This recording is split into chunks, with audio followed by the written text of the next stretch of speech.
যে ঈদগাহ আমি মনে করি যে কাছাড়ের ভিতরে ইলা ঈদগাহ আর নাই, এত বড় ঈদগাহ। বিশেষ ঘোষণা, রাজঘাট বাম ঈদগাহ ময়দান। রাজঘাট বাম ঈদগাহ কমিটির পক্ষ থেকে সকল মুসল্লিদের অবগতির জন্য জানানো যাচ্ছে যে আগামী বৃহস্পতিবার পবিত্র ঈদ উল আজহার নামাজ অনুষ্ঠিত হবে রাজঘাট বাম ঈদগাহ ময়দানে।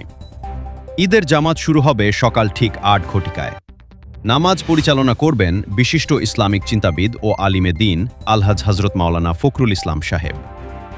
ঈদগাহ কমিটির পক্ষ থেকে আরও জানানো হয়েছে, আবহাওয়া পরিস্থিতি ও বৃষ্টির কারণে সময়সূচির কোনো পরিবর্তন হলে তা দ্রুত সকলকে জানিয়ে দেওয়া হবে।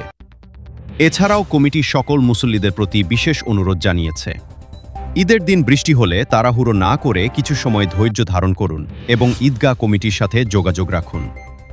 কমিটি আরও বলেন, বছরে আমাদের দুটি ঈদ আসে আনন্দ ও ভ্রাতৃত্বের বার্তা নিয়ে।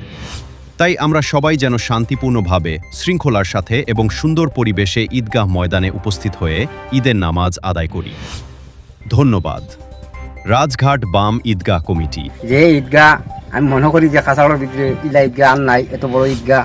বাগা রাঙ্গাউলটি বাম ঈদগাহ আমরা কয়েকজন সমবেত হয়েছি। এই ঈদগাহটা হইল বাম এলাকাতে যে কয়টা ঈদগাহ আছে এর মধ্যে এটা সবচেয়ে বড় একটা ঈদগাহ, এটার হামসায় অনেক বড়। এই ঈদগাহর মধ্যে অনেক কাজ অসম্পূর্ণ আছে, যেমন নমাজের জায়গার কিছু কাজ আছে, তারপরেও ঈদগাহ সৌন্দর্য বৃদ্ধি করার কিছু কাজ আছে, নমাজের অজুর ব্যবস্থা করা লাগে, বিভিন্ন কাজ কাম আছে। এই হামসায়া যেহেতু বড় একটা হামসায়া, কাজে এখানে মানুষ জনসংখ্যা অনেক বেশি। আর বিশেষ করিয়া এই সমস্ত কাজ পাবলিক ডোনেশন, যেটা গণ অনুদান যেটা আছে, অনুদানের উপরে সম্পন্ন হয়। আর আমরা এটা গণ অনুদানের উপরে কাজগুলো অনেক কাজ আমরা করছি। তো আজকে আমি কইতাম চাই আর আমার এই এই এই ঈদগার হামসায়ের মানুষ যারা আছেন তার উদ্দেশ্যে আমার বক্তব্য হইল যে আপনারা ন্যূনতম 100 টাকা উপরে যা পারেন সাহায্য করেন। যেহেতু কমিটি যখন যদি এই বিশাল হামসায়ার দৌড় টু দৌড় যদি আটাআটি করে তাহলে অনেক কষ্ট হয়ে যায়। আর ঈদের সময় আমরা যখন এই হামসায়ার সমস্ত মানুষ আমরা ঈদগাহ নামাজের উদ্দেশ্যে আই, তখন আমরা এখানেও যদি ডোনেশনটা করিলাই তাহলে একদিনে আমরা সমস্ত ডোনেশন হয়ে যায়।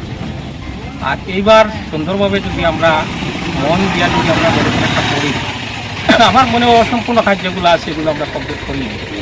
এটা হইল একটা কথা। 2 নম্বর কথা হইল, আমরা তো নামাজ ঈদ এগুলো অত্যন্ত শান্তিপূর্ণভাবে থাকেই, এটা নিয়ে তো কোনো কথা নাই।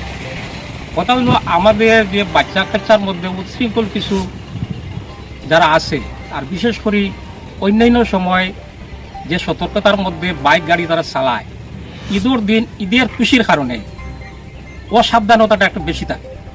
যার কারণে আমি যারা গার্জিয়ান সকল আছে আমি অনুরোধ করবো, আপনারা বাইক এবং গাড়ির চাবি যাতে ঈদের দিন বাচ্চা কাচ্চারা তো না দেওয়া হয়। ঈদের খুশি যাতে বাইক গাড়ি ছাড়া তারা পালন করে, যেখানে কোনো কোনো তারা অসাবধানতার কারণে যাতে কোনো দুর্ঘটনার সম্মুখীন না হয়। একটা দুর্ঘটনা যদি ঈদের দিন ঘটে তাহলে এই খুশির দিনটা পুরো বরবাদ হয়ে গেল। এই বরবাদির থেকে যাতে আমরা বাঁচিয়ে থাকতাম পারি, এগুলো একটা। তারপরে আমরা যে ঈদের দিন নমাজের যেটা সময় আমরা নির্ধারণ করছি, এই সময়টা হইল 8টা, সকাল 8টা।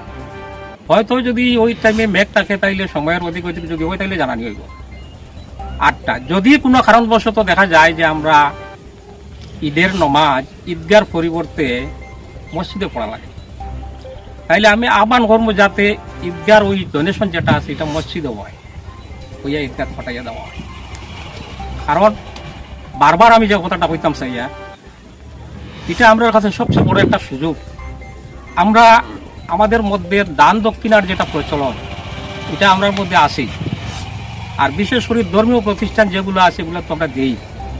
আর এটা আমার কাছে সবচেয়ে বড় সুযোগ, আমরা একদিন সব আমরা যারা আছি আমরা সব একত্রিত হইতাম পারি।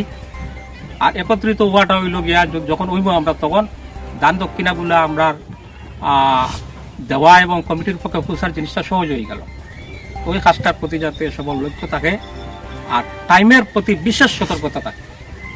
আমরা যে টাইমটা দিচ্ছি ওই টাইমটার মধ্যে, এখন তো বারিশার দিন, টাইমের ভিতরে ঈদগাহ উপস্থিত হয়ে গেলে আমরা টাইমের নামাজটা হয়ে গেল, যদি ওদিকে দেরিও হয়তো 10 মিনিটের কারণে মেঘর কারণে নমাজটাও না হইতে পারে।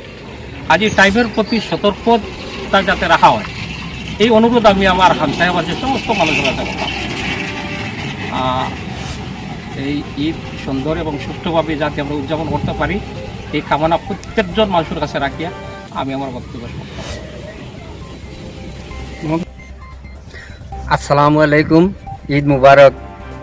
আজকে আমরা এখানে একত্রিত হয়েছি আমরা রাজঘাট বাম ঈদগাহ ময়দানে। যে ঈদগাহ আমি মনে করি যে কাছাড়ের ভিতরে ইলা ঈদগাহ আর নাই, এত বড় ঈদগাহ। কেন যখন মানুষ জমা হয় তখন বোঝা যায়, মানে মানুষ এমন পরিমাণও দেখা যায় যেখানে পুরা সমুদ্র মানুষের মতো দেখা যায় আর কি। এত বড় মানুষের একটা ভিড় জমে এখানে, আর এত সুন্দরভাবে নামাজ আদায় করা হয়। আর এখানে আমার ভাইও কইছেন যে নামাজের টাইম ঠিক 8টায় আরম্ভ হইব, আর আপনারা নামাজের টাইমটা খুব বেশি আপনারা সতর্ক রাখবেন, 8টায় হইব। আর এই নামাজটা পরিচালনা করবো আমরা ফখরুল ইসলাম সাহেব হাবইতাং। নামাজ পরিচালনা করবা বিশিষ্ট আলিম আমাদের ফখরুল ইসলাম সাহেব, তান নামাজ অনুষ্ঠিত করবা। আর আমরা ঈদগাহ কিছু খাম অপূর্ণ আছে এখন বর্তমানে, বাউন্ডারি ওয়াল যেগুলা, এই বাউন্ডারি ওয়ালের কারণে আমার বাইরে বলছেন টাকার কথা যে তার তো পক্ষে 100 টাকা। আমি বলছি যে বাচ্চাগুলো যারা আছে তারা 100 টাকা দেওয়া হোক, আর বড়ো মানুষ যারা আছে তারা কমপক্ষে 200 টাকা পকেটও করিয়া, একটা রিচার্জের পয়সাও করলে তো 300 টাকা 350 টাকা লাগে। ও রিচার্জের পয়সা মনে করিয়া 200 বা 300 টাকা করিয়া সব বড়ো মানুষ যারা আছেন তারা পকেটও করে আনিয়া দিতা। আর এই রিচার্জের টাকা দিয়ে আপনারা দেখবেন আমরা হইলাম গিয়া দানবীর মানুষ, মুসলমান মানে দানবীর। এরা দান দিয়া বহুত বড় বড় কাজ করে নিতে পারে।